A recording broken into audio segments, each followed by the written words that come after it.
close family died, and he rejected to believe Christianity, but he suffered ultimately huge emotionally damage. So he need a belief to support him too. So Christianity can provide the deepest need for her suffer, for her pain, because Christianity can provide her peace, her love, her joy, and he feel, and then he not just relieve himself, but he exploring the Christianity. Yeah, I think he's very interesting, and I think he's very touched because he at first he rejected to believe Christianity, but finally he wrote one of the important famous Christian books. I think it's very literally big deal, retreat. And I want to take one question because you said a lot of stories of Bible, and then you said a lot of writers or about the Christian name. So I want to, if there any way to better understand the Bible or Christianity, except in class. Sorry, the question was how to better understand Christianity. Okay, yeah. Are there any more questions? Otherwise, it seems we can only allow one question. Really? We accumulate some more and we combine because only 10 more minutes, right? Okay, we can combine.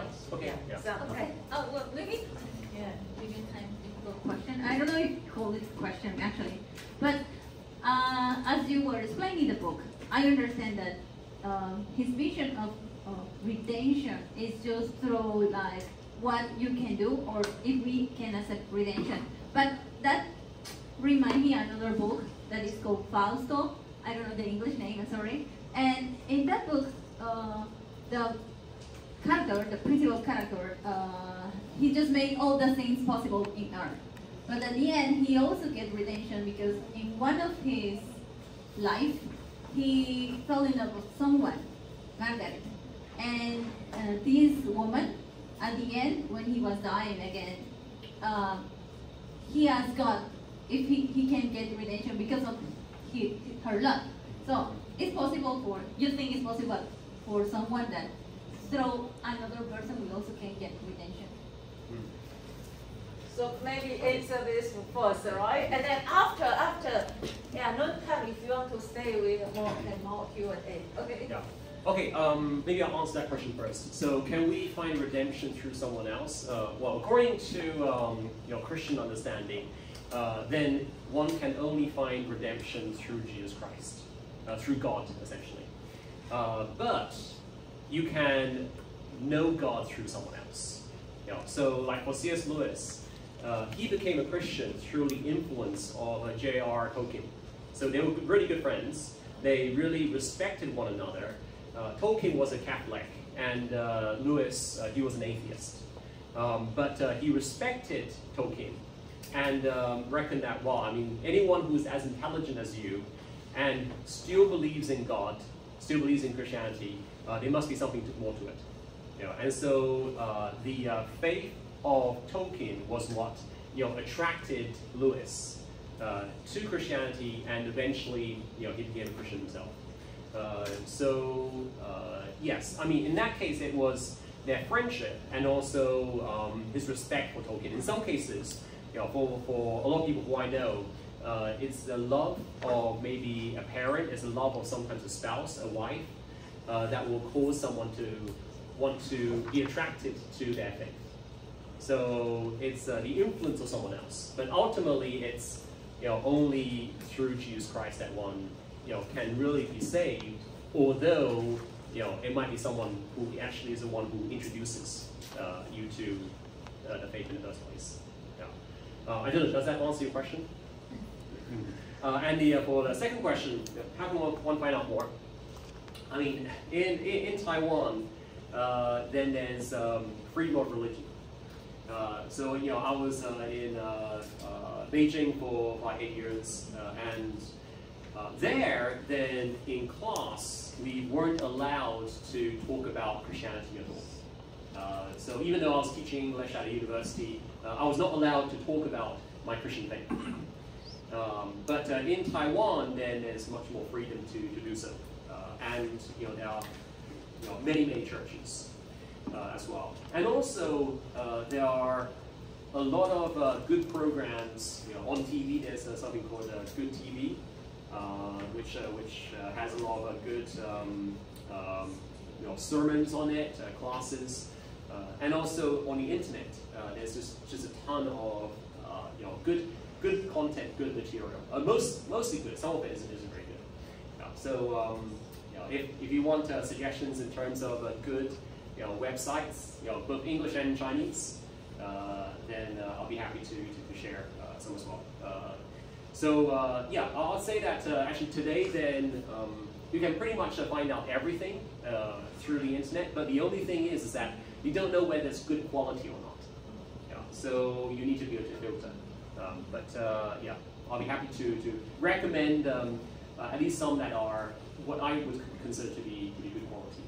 So there are sermons, what's called a sermon, and usually it's about 30, 40, 50 minutes in which the pastor or the preacher will be presenting a message from the Bible, and many of them are very helpful for you to be able to better understand Christianity. So that's one. You can also attend like a Bible study. I think there are some on campus. Some more question, right? Yeah.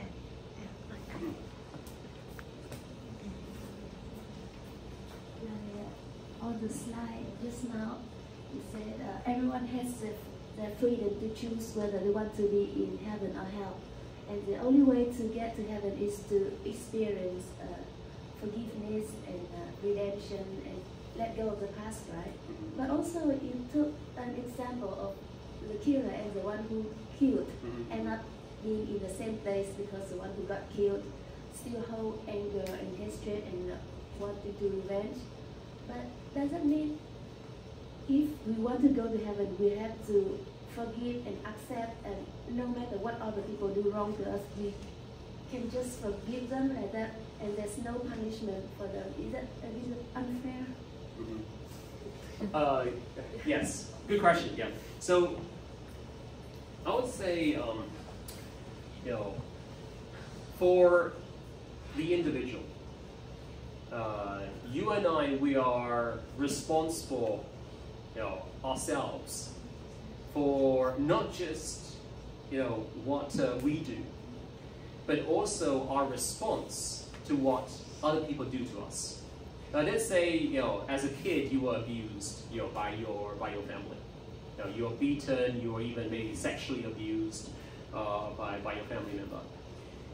Then what do you do with that? For many people, then for the rest of their life, they will live with the pain, the hurt, the scars of having been abused as a kid.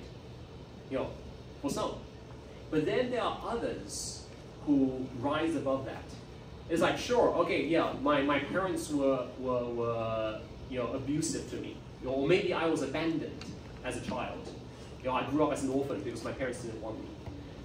For some, then, they hate their parents, but also they end up hating the world. They end up hating everyone, because as a kid they didn't receive any love. But there are others who then decide, no, I'm not going to let my parents define me. I'm not going to be, constrained. I'm not going to be in bondage to the pain and the injustice and the suffering that I received. And so then they find freedom. They find freedom from the abuse of others. They find freedom from the hurt that other people cause them. And we see that, we see that in the world. We see great examples of people who are hurt, who are abused, and they rise above that. And so what Lewis is saying is that, yes, that isn't just, in this world, in this life. But really, you could say that for the person who, were hurt, and for the rest of their life, they live within that hurt. They never forgive. Then they will always be controlled. They will be essentially snared or kind of in bondage to the hurt, the wrong that other people did to them. They are living in hell, even in this life, on this world, they're living in hell. But for those who are able to forgive, because when you forgive someone, what happens? You no longer have anger and hatred in your heart. Then what they did no longer defines you. You're no longer a prisoner, to the wrong that other people did. You become free. And you could say that once you become free, then you're already living in heaven. And so for anyone to be ultimately accepted into heaven, they have to forgive all who wronged them in the past on earth. And if you don't do that, then even on earth, you're already living in hell. And if you don't do that before, well, at some point, then you'll always be in hell. So I'll say that actually it's unfair for a person who's being wronged to always be living, within that wrong. No, it's much better for them to be free. And as for the person who wronged them, well, God judges everyone fairly. So it's not for us to say, okay, he wronged me, so God, you should punish him. God would say, hey, am I judge or are you judge? Forgiveness is basically saying to God, God, you be judge. Okay, I'm not going to judge that person anymore. You judge them.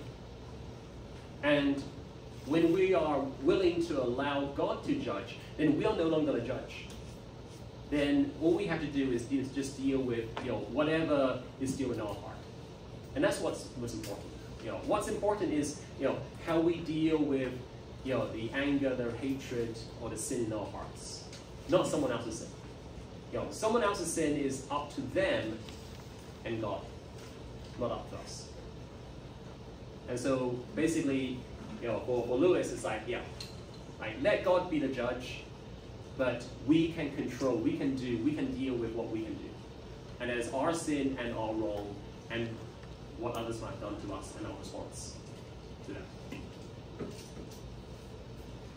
We have a quick question. A difficult Yeah. question. So how do you know how to, if you forget someone, or if you just forgot all these bad things they did to you or something? Because as you say, the example of like a child being abused or something, or I am a kid, like my mother just lived away when I was 2 months old.